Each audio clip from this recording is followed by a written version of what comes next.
it's Rebecca here at Mermaids, and welcome to part 2 of my 3-part Q&A answer session. If you want to check out yesterday's video, I answered all of your book-related questions. Today, I'm answering all of your booktube-related questions, and then on Thursday, I will be answering all of your personal questions. So there'll be links to all of those once they're all posted down in the description below, so you can just kind of flick through them. And let's get going today with your booktube questions. The very first question, or questions, come from Sarah Ella, and she asked me basically what are some general tips for booktubing, what works, what doesn't work, how do you get your channel noticed and out there, and things like that. So I'm just going to run it down for you basically.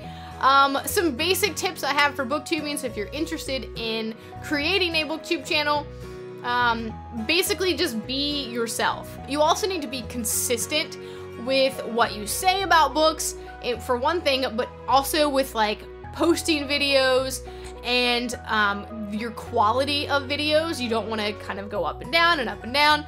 You want to be consistent across the whole board. And that being said, you want to find your own style and your own voice and figure out what works for you and what doesn't work for you. Maybe you don't like to do review videos, or you don't want to do tag videos, or you don't want to be a part of Top 5 Wednesday. That's fine. That's you, and you need to do you. You do you. You do you.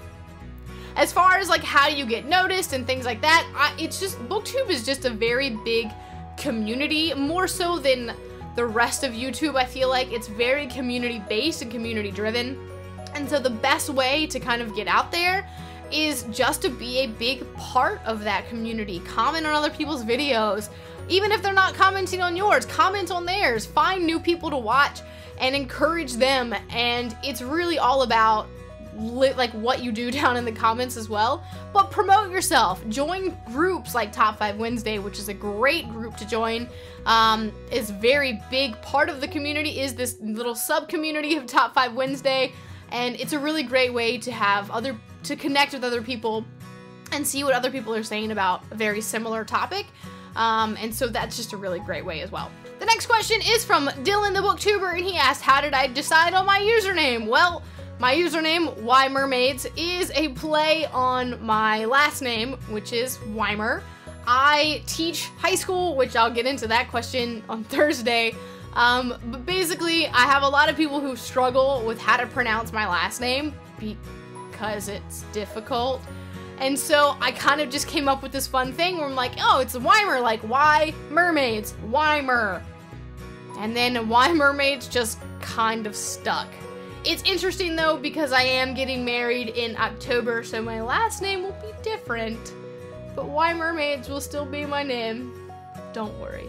Between Chapters, or Trina, asked me a lot of questions related to booktube as well, and so the first one is, what is my favorite video that I've posted so far? And I really like the ones that allow me to be a little bit more creative, or allow me to kind of jump away and have a discussion, or not necessarily like a list or a tag, although I have fun with those, and sometimes I try to be creative with them. I feel like the ones that I do on Mondays, a lot of those type of videos are really fun for me to do. Also, when I did Veda and I did a vlog every single day, those were a lot of fun to do as well. And so I don't really have a favorite because they're kind of like my children and I can't choose a favorite video that I've made, but yeah. I really like the ones where I get to be a little bit more creative. How long does it take you to film and edit a video? Well, I pre-film most of my videos on one day. On like a Sunday, I'll sit down in front of my camera for like an hour and just film however many videos. It's usually 3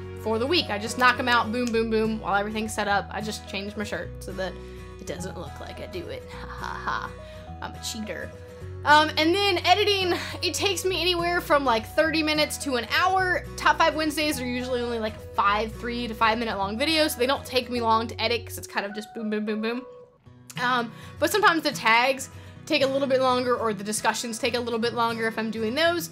So it takes about 30 minutes to an hour. That includes importing, editing, uploading, making the thumbnail in Photoshop, and then adding all the annotations and descriptions and stuff. on YouTube. So that's about the time frame. How do you prepare for a video? Do you take notes or do you just wing it? A little bit of both. Like for Top 5 Wednesdays and tags, I'll kind of answer the questions. I'll type out my answers just for like what the book is that I'm going to talk about. And if there's something I really want to say, I'll make sure to kind of note that. But generally I'm just kind of like, hey, I'm going to talk about this book, and I just kind of go. So that's more winging it, but I do kind of plan because I have to have the books set next to me so I can hold them up. Discussions, I do kind of plan most of that out with what I'm going to say and the topics I want to hit. And the same thing with reviews. I pretty much script those out as well. I'll ad-lib a little bit. For the most part, they're pretty scripted, but everything else is very kind of like, all right, I'm going to talk about this today. Boom. So I do that. Like, yeah. Even if I take notes, half the time I'm just rambling off the top of my head like I'm doing with this video. Saint Angel asked me, what do I love most about BookTube, and would I ever stop if that was no longer a part of it?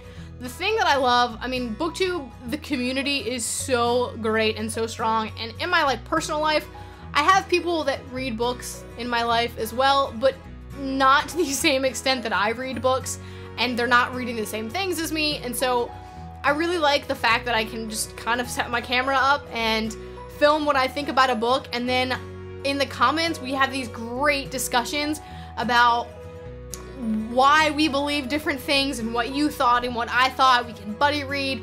It's just, the community is really, really, really what I love most about BookTube. And if it were to go away, like, I don't know if the community would go away, but if it did, like, that's a big part of it. I would still make videos because I do really enjoy it and it's a lot of fun. It's a chance for me to be creative on like a daily basis almost, and I really love that. But a big part of it would be missing if I didn't have that community anymore. Kat the Wandering Reader asked if when I'm making videos, is there a standard that I'm shooting for? Is there anything about the creation process that I am super picky about or that matters a lot to me? And I mean, I majored in film, so I'm a little bit pickier about a lot of things. It's kind of the standard I go for, is I want like high quality videos. I don't like my old videos because I had a camera that wasn't as nice, and so the quality's not as good, the lighting's not as good, and this lighting's not even my favorite lighting, but it's cheap and it's what I can afford right now. So I aim for a higher quality video, and I aim for really good editing so that you know, there's not a lot of like dead space. Same thing with audio editing. If there's a loop that I'm playing, because I like to play music underneath, in the loops, I make sure that it actually loops and doesn't have like a 2-second like gap, because that bothers me when I listen to other people's videos. I can hear it, and so I try to make sure that is consistent. And just kind of everything, I just make sure that everything is really consistent. And then my thumbnails, I'm a firm believer in a really good thumbnail is kind of what helps attract people to your videos. So I really want to make sure that my thumbnails represent me and are kind of catchy. Carlota G asked me if a rich man offered to give me $1 million if I would film all of my book reviews in a bikini, would I do it? Well, I felt like this was an interesting question, and yes, I would do it because I am proud of my body, A, and B, $1 million? Heck yes! And then C, I mean, all you can really see is this part of me anyway, so like, no biggie. So you're gonna give me $1 million now? I'll do it. I'll wear a bikini for you. No big deal. Yeah. Belinda92 asked me if I know any other YouTubers personally. As far as booktubers, I only know them on the internet. I would love to meet some of you in real life. That would be great. I think I'm gonna go to YALLFest, so if you want to go to YALLFest, come hang out with me. We can meet. That'd be awesome. That'd be awesome. But as far as like other people who are on YouTube, I have a couple students who have YouTube channels. My fiance has a YouTube channel, and his multiple bands have YouTube channels. So I'll put links down to those in the description. Though I will warn you that his band is like post-hardcore metalcore. So if you're not into screaming, I don't recommend checking out his channel. But there's also a video on my channel, like way in the beginning of my channel, where I did a music video for his old band. So you're welcome to check that out as well. I told him that I'd give him some props on my channel one day, so I'm doing it today. Melinda also asked me if anybody that I actually know in real life watches my channel, and some of my students watch it. They like to watch it like while I'm walking around the room, and I'm like, oh, that's my video. Or they'll just tell me, hey, I watched your video last night. So some of them watch it. So if you're watching and you're one of my students, hey, how's it going?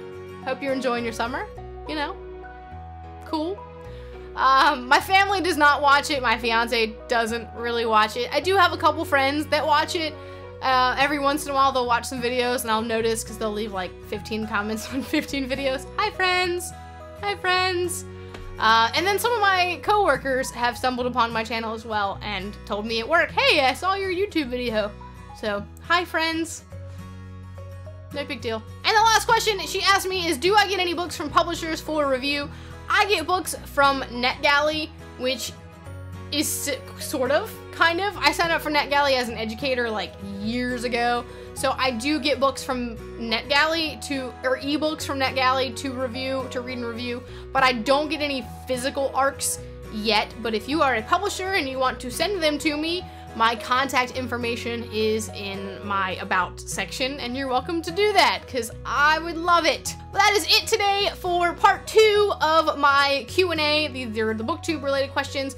Again, check out yesterday's video for book related questions and Thursday's video for personal questions. And that's it for me today. I'll see you next time.